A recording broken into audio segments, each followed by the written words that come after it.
Welcome to the Inspired Business Leaders Podcast, brought to you by Inspire Wealth, bringing you interviews with top business professionals, empowering you to understand our current business climate and the successes and struggles other business professionals have overcome. Here's your host, Nick Bour.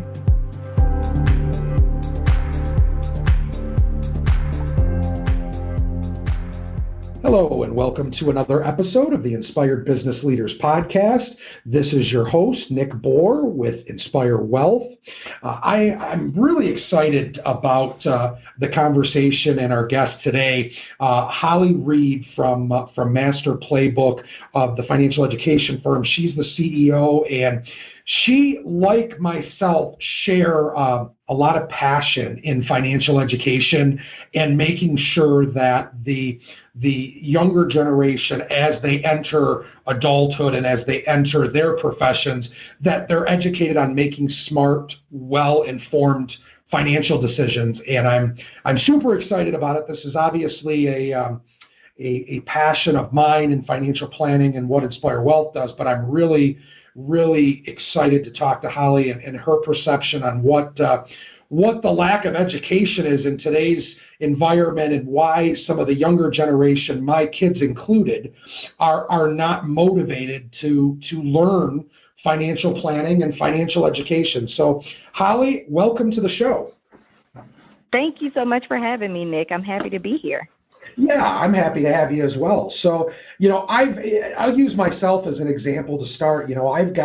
I've got two teenagers, 18 and almost 17, and they understand a little bit about the basics of money. But every time we try to educate or talk about things like a budget or investing or things like that, it's the normal teenage response, right? It's the normal, I don't want to hear it from you. I'm busy. I don't want to think about that right now. What is really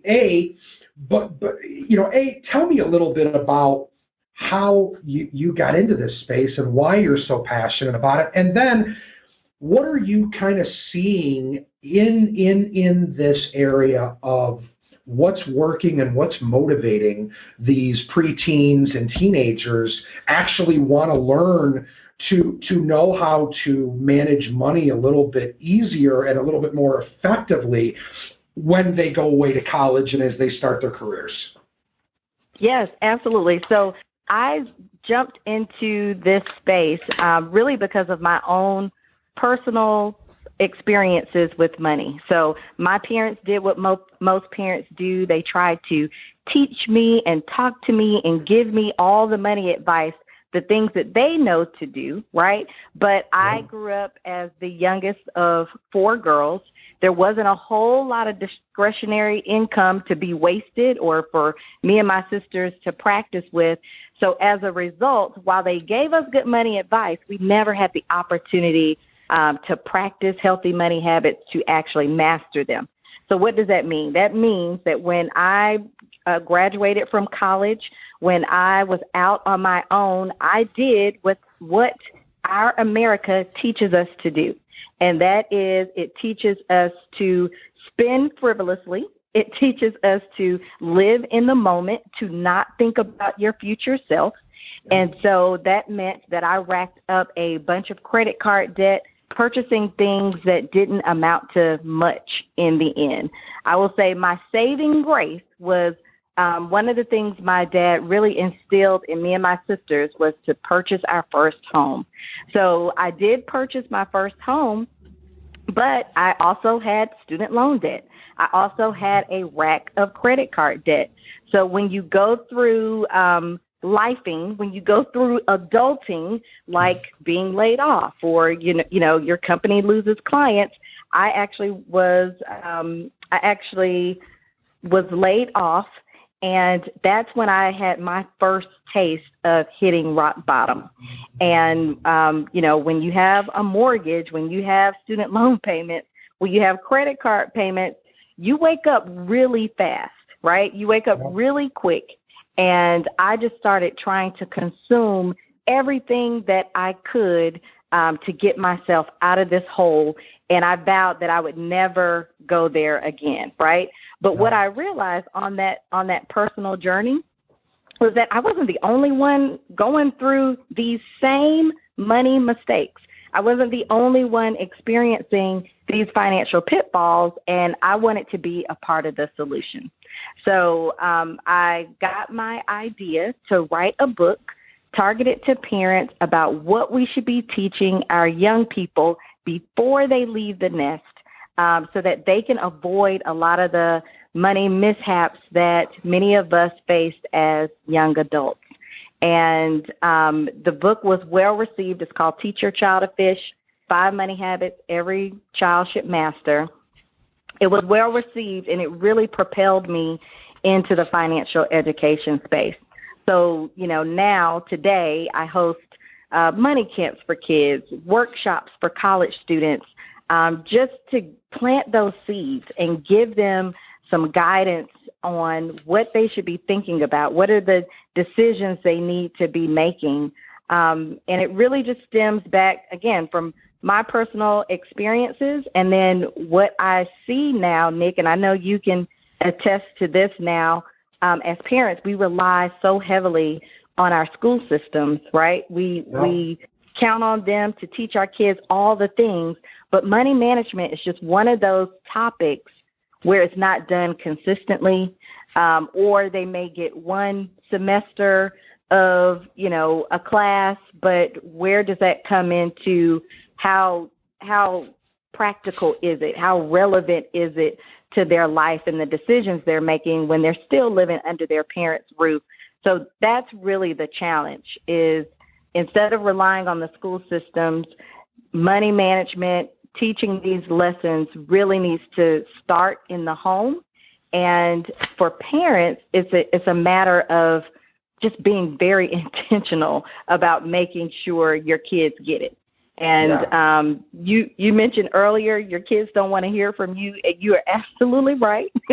It is because, we teach them so many things. They hear us talking to them about, the birds and the bees. We talk to them about, the dangers of drugs. We talk to them about the things that, what do you want to be when you grow up?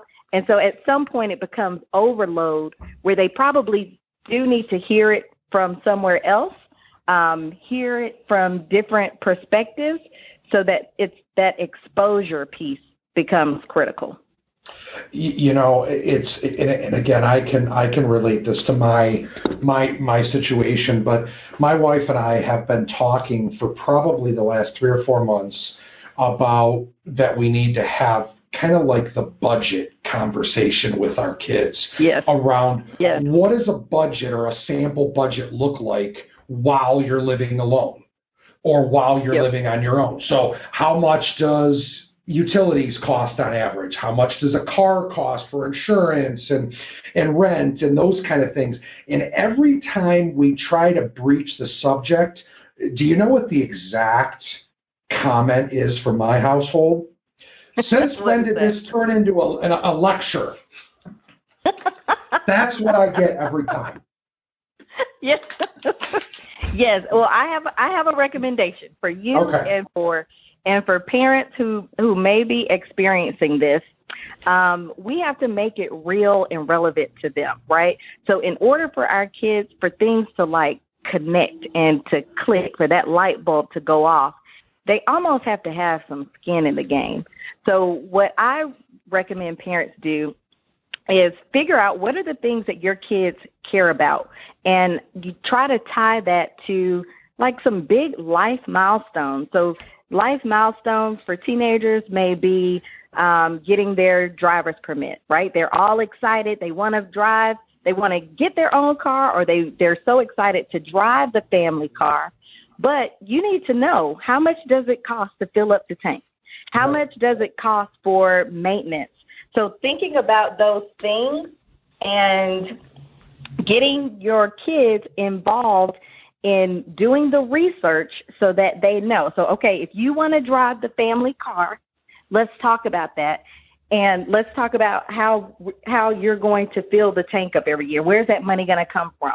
So how are you going to earn the money to drive the car, to help with the maintenance, maybe even to pay a portion of the insurance that is definitely going to increase when you start putting people under 25 on your insurance policy, right? Yep. So getting them involved in the things that they care about. Now, that's one example. Another example could be now that the world is opening back up and activities are starting to be placed on calendars, I know there are a lot of kids who spend a lot of time, effort, money around planning for their prom, right?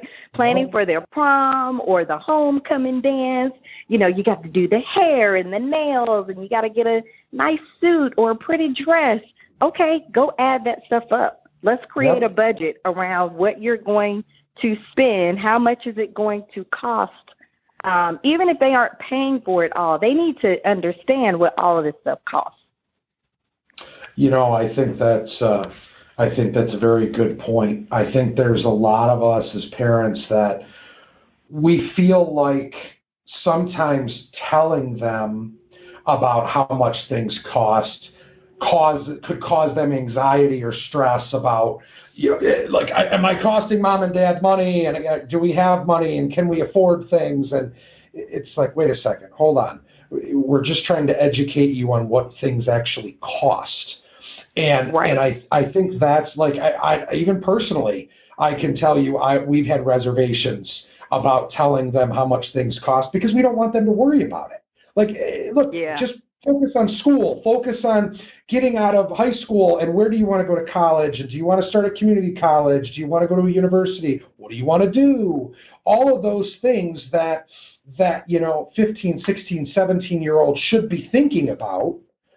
Yet we don't want to talk to them about the money aspect because we don't want them to worry about it because we're afraid that if they worry about it, that's going to impact their decisions. And that's just that's me talking from personal experience. No, I felt that like deep in my soul when you said that. I was like, wow, that's so real, and I could totally see how parents would want to shield their children and even their teenagers from dealing with these things, but I would rather them be exposed to it while they still have their parents as the safety net than to get out on their own and believe, because a lot of teenagers believe this. A lot of college students believe that they can graduate from college, find a job, and still live and maintain the same level of lifestyle that their parents provided them, but now on their entry-level salary. You know, whether it's them deciding what kind of car they want to drive or the beautiful high-rise buildings in these very expensive cities that they want to live in, just because they were exposed to wealth and comfort and discretionary income while they were living with their parents. And then it becomes a big reality check on the other side. And it's really because they did not have an opportunity, like I didn't, like my sisters didn't. We didn't have an opportunity to even practice these money habits because of that very reason. My parents protected us, shielded us, did what they thought was best and right. But in the end, unfortunately, I'd probably made many more money mistakes than if I had been exposed to the realities of money management earlier.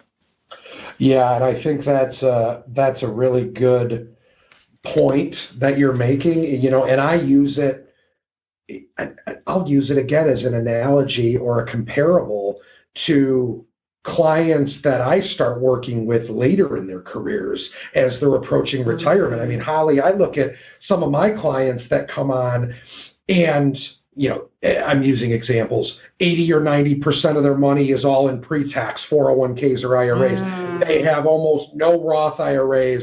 They don't have a lot of money outside of their retirement accounts. They don't even, I mean, clients come in their 50s that still don't even have, enough in a emergency fund. You know, they don't have enough in a savings account. So those are things that I see day in and day out. And I think that with what you're trying to do and some of the I guess the goals in your consulting and some of your money camps that you're trying to do is helping the younger generation avoid those mistakes and be able to actually give them not only a fair shot, but also a better opportunity in financial management because they're starting right away.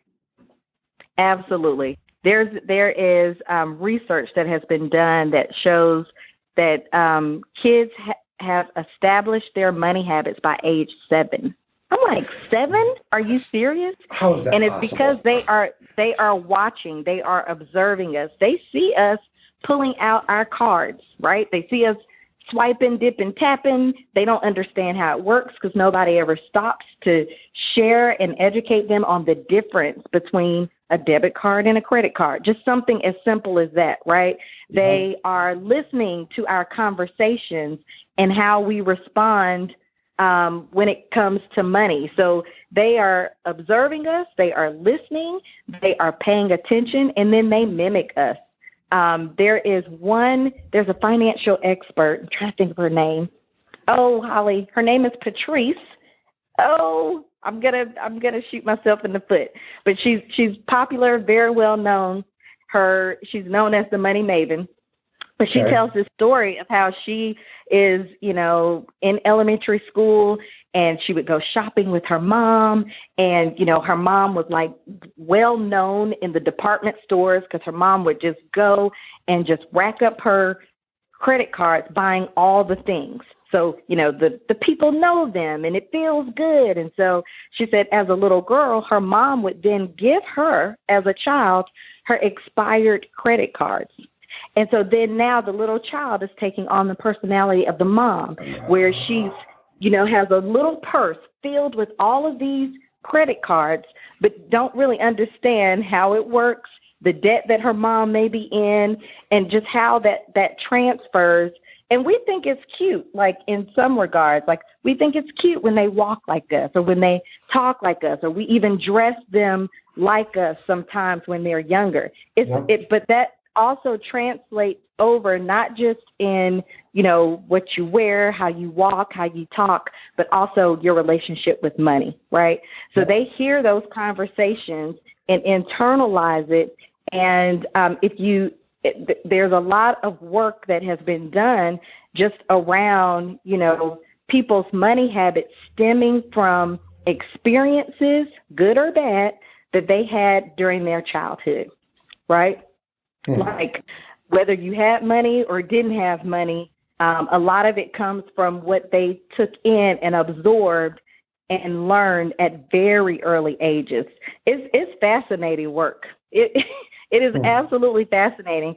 So that's why there's this sense of urgency to make sure that our kids are learning, that they are observing, and that they get a chance to practice healthier money habits at an early age. And that's what the book is all about, right? It's just narrowing it down. What are the 5, building blocks? What are the 5 areas that you need to touch on as your child matures and grows, whether they are 4 or whether they are 17? Like, what are the things that you could be doing, implementing with your children at every stage to make sure that they are well equipped for a future for financial success? Yeah, I think that's. I definitely think this is a demographic in the younger generation that is so undereducated when it comes to finances, and part of this, and not to turn this into a talking about financial services industry or anything like that, but I'll say this too. I've been in my industry for 20 years, and I can also tell you part of the issue is with so many of advisors and financial planners that do what I do, so many of them get compensated or charged based on assets that they manage. That 90% of advisors don't seek out early stage career professionals. They don't seek out even mid-career professionals. They really just seek out those 55 plus or those 60 plus crowd, because they're the ones that have accumulated a lot of wealth already and that are going toward retirement and now need help. And it's so almost scary to me that you know, this is unfortunate that how it is, but it's true. And I can even tell you with my practice, you know, my core bread and butter is absolutely 55 to 70-year-olds, because there's the most of them. There is they are approaching retirement. They have a lot of concerns around taxes and what's going to happen, and do I need to worry about how much money do I need, or all of those things that, you know, that's really one of the big reasons why that demographic is so, what I'll say, oversaturated. It is some of the things I just mentioned. Now, I will say, for me personally, now I know not a lot, but for me personally, I'm slowly growing my practice on what I would consider mid-career professionals, which are probably 35 to 50-year-olds. And I say that because they're starting to have job changes and have a chunk of money that they're concerned about. So I feel so strongly about what you're doing, Holly, and I feel that there needs to be so much more education around what financial basics look like. What does credit mean? How should you manage your budget and cash flow? How do you make sure that if you have student debt when you graduate college, what's the fastest way or the best way to get out of debt as soon as possible? Should you buy a house right away? Should you get out of debt first? Like, all of those things, they're just not talked about. They're not educated on, or educating the younger generation are. So I think I feel so strongly about what you're doing that I have to give you a lot of credit, because there's a lot of people that do some of what I do that just don't educate on this stuff, because in their mind they just don't make enough money on it, or they can't earn the revenue that they can with other demographics. And look, some of it, you know, I understand, we're all running a business, but at the same token, think about, like you do, think about what's happening to our kids. What's happening? Are they going to make 10 more financial mistakes because we didn't have the serious conversation with them? Right. And you know what else is scary? Another thing that I see with this generation, and no fault to their own, because this is what's pushed, this is what's promoted and marketed, is they are so quick and in tune to talk about things like, oh, you know, I want to invest in cryptocurrency, or I want to own an NFT. And those things are so volatile, as we now see, right? But they're talking about these advanced currencies when they don't even have the basics. And that's where I'm like, hey, that's great. I appreciate your passion and interest around these things. Let's take a step back and let's talk about, what do you even know about the stock market that's been around for, you know, centuries, and, you know, it is a proven way to build wealth. What do you know about the stock market, and how to purchase your first stock, and how to open a brokerage account, and when you can open a brokerage account? And they have, you know, made it so easy, which I honestly do not have a problem with this at all. But there are so many fintech platforms that make it so easy for our young people to jump into investments, unfortunately, in things that they do not understand. They don't know how it works. And so I'm here to really help them understand the landscape. We can get to these, you know, these new trending items, but first I want to make sure you have a solid financial foundation, so that you're not investing in NFTs, spending hundreds of thousands of dollars trying to get a quick win with cryptocurrency when you don't even have $1,000 in your savings account in case your tire blows on the highway and you have to get that replaced, right? So It's just about making sure they are foundationally sound so that they have this long runway to do these other interesting, exciting, and trending things. Yeah, I think that makes a ton of sense, Holly. I think that there's just so many kids that still want the immediate gratification. So they're hey, I want this now, or hey, I want this, I don't want this, and those are big things. And then some of the other things you mentioned, it's making sure you're not only making the smart decisions, but it's what does that look like? Like why you, as you're coming out of college, should understand why you shouldn't have that new car, or why you don't need the bigger, nicer house, or why you don't need to eat out 4 or 5 days a week. Like those are all the things, and why I think it is so important, why the younger generation needs to be educated on things like this. So yes, they treat DoorDash and Uber Eats like it's the grocery store. I know. They do. You're right. And I'll be the first to say, I don't use those platforms, but sometimes we definitely eat out too much just because it's easier and we're in the middle of me included. Absolutely. Yep. Yeah. Yes. So absolutely. I get it, but there's a balance, and so just helping them understand how they can still enjoy the luxuries of life, still enjoy the conveniences of life, but also make sure they have like their needs, just the basics met first. I absolutely agree. So, we've obviously talked, and this is a very, very important topic, and I know that you and I could probably go on for probably another hour about this, and especially with our passions and wanting to educate on this topic and in this generation. So, I just kind of want to take a minute and, say, I really appreciate everything you do and everything you're trying to do for the younger generation. I think it's so crucial, and I think it's so underserved that if someone like you doesn't step up and really try to start educating these kids, they are going to make a lot more bad decisions. And we're going to see more and more people in their 50s and 60s that still have a big mortgage and still owe student loans. Yeah.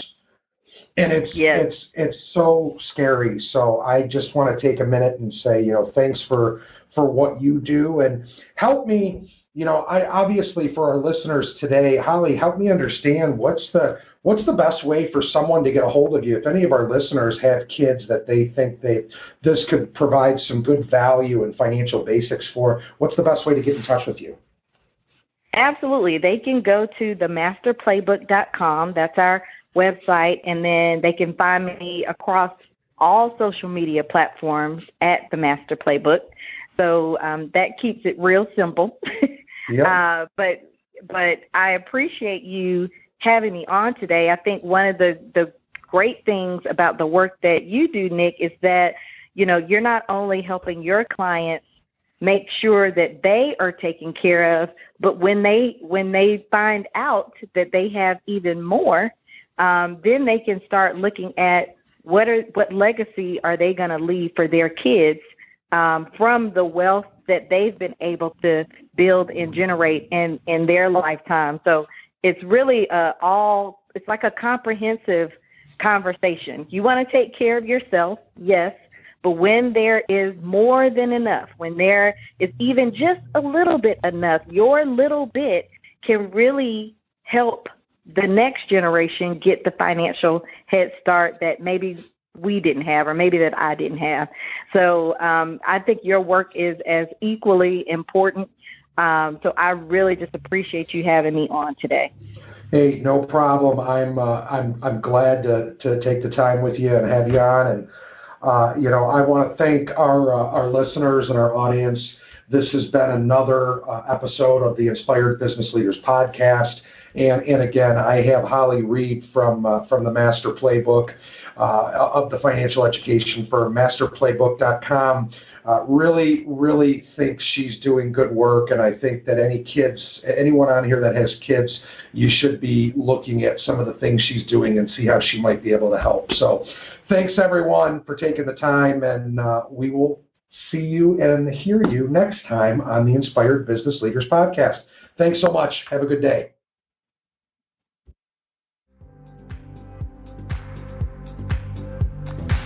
Thank you for listening to the Inspired Business Leaders Podcast, brought to you by Inspire Wealth.